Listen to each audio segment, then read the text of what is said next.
Hello, everyone. My name is Gurk Jackpal, and I am a Title I Part A reviewer. Welcome to the CE7 Discipline Practices Update Training. Today, I have a brief presentation that covers a bit of the old and some of the new as it relates to the CE7 item. Before we get started, I just wanted to say that we understand there is some anxiety as it relates to CE7 and it being newer. So I wanted to take a moment and just let our LEAs know that we will work with you and provide the necessary supports for you to be successful with meeting the CE7 requirements.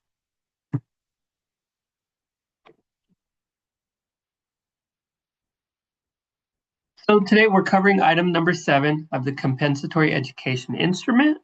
We are part of the Title I Part A office, often referred to as TIMSO, which is part of the Student Achievement Student Achievement and Support Division at the California Department of Education. And this presentation is one of many federal program monitoring trainings. This slide here covers the purpose of CE7, which is to ensure that LEAs implement equitable, non-discriminatory discipline practices that are aligned with state and federal laws. The monitoring helps to address disparities affecting underserved student groups and supports the Title I goal of promoting inclusive school climates and academic success for all students.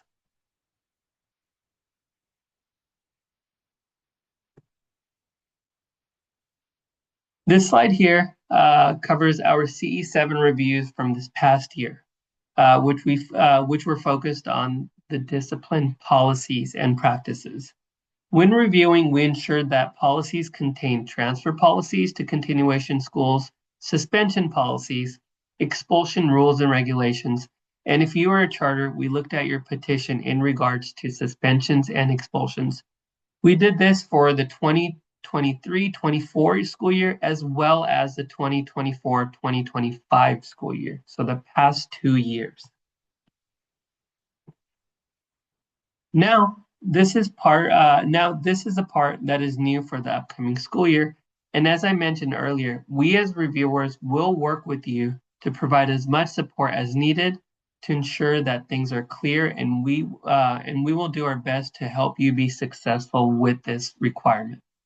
So starting this upcoming school year, we will also review samples of student records along with the discipline policies. So just to clarify, we will continue to review the discipline policies and procedures, and in addition to the policies, we will also look at sample student records. So here is a new evidence we will need for CE7 for the 2025-2026 school year. Number 1, the discipline policy self-review tool. This is a checklist that can be found in the CDE box, and you will attach this to your policies and procedures. This document has the different CE7 policy legal requirements listed and requires that you indicate where those requirements can be found within your policies. So what documents such as BP specific BP and AR, and what page and the page of those documents. This is useful because it allows LEAs to self-assess prior to uploading and allows you to determine if you're missing anything. Next, we have the discipline data spreadsheet. This is an Excel document that is also in the CDE box, and this is where you will want to start prior to uploading any student records or files. If you do not start here, you will end up doing extra unnecessary work that will potentially waste your time. So I repeat, please start with this document. This document has several tabs, and the first tab actually includes instructions on what you need to upload. This is where you will upload documents for the remaining bullets that I will cover on this slide and the next. So the reviewer will then look at the discipline data spreadsheet that you uploaded, and based upon that, we will ask for the following if applicable. We'll ask for written decisions of involuntary transfer to continuation schools. If you didn't have any transfers, then obviously this would not apply. And then we will, next you will have written notices of expulsion hearings, followed by governing board records of expulsion. Moving along with the evidence request for CE7, we have written notices of right to a conference for an emergency suspension. If you're a charter, we would ask for written notices of suspensions greater than 10 days. We also ask for records of in-school supports for students referred to administration for disruption and defiance. Once again, not all of these items will apply, and you might not be able to provide some or all student records due to them not applying to your school or LEAs. But please start by filling out the discipline data spreadsheet first, and then allow us as reviewers to ask you for additional documents if needed. So next, I wanted to cover a few best practices and how you can ensure a smooth review as it relates to CE7. Please review the requirements of each sub-item of CE7 in the instrument. There is CE 7.1 through 7.8, so make sure you're familiar with each sub-item and its requirement. Please identify which documents reflect the requirements of each sub-item. So this bullet is referring to the self-assessment tool and your written CE7 policies and procedures.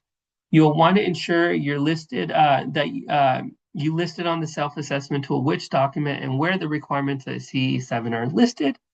Number 3, if your policies and procedures are missing something, you'll want to make the necessary revisions to ensure they're compliant. And also just reach out to your assigned CE reviewer if you have any questions, and we would love to support you in helping through the requirements of CE7. So please reach out to us by email or phone. We would be glad to help you out. Continuing on with the best practices, when you're preparing the student records review, please complete the data spreadsheet first. Once you have done this, then the reviewer will respond in the CMT and let you know which student records to compile and upload. So please communicate with us throughout the process. And then when uploading student records, please make sure to redact any student names and sensitive information.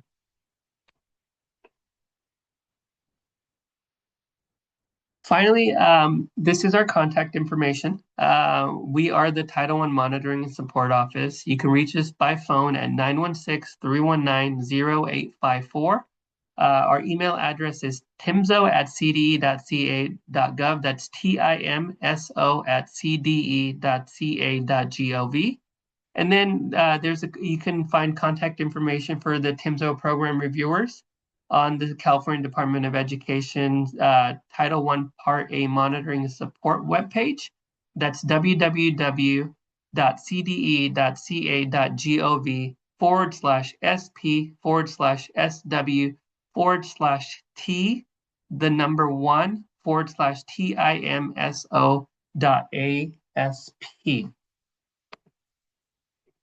And now that we're done with our presentation, myself and the team are available and we will answer. We'll be doing a live Q&A session here in a few seconds. So thank you for joining me for this short pre-recorded session, and we will see you in the live Q&A.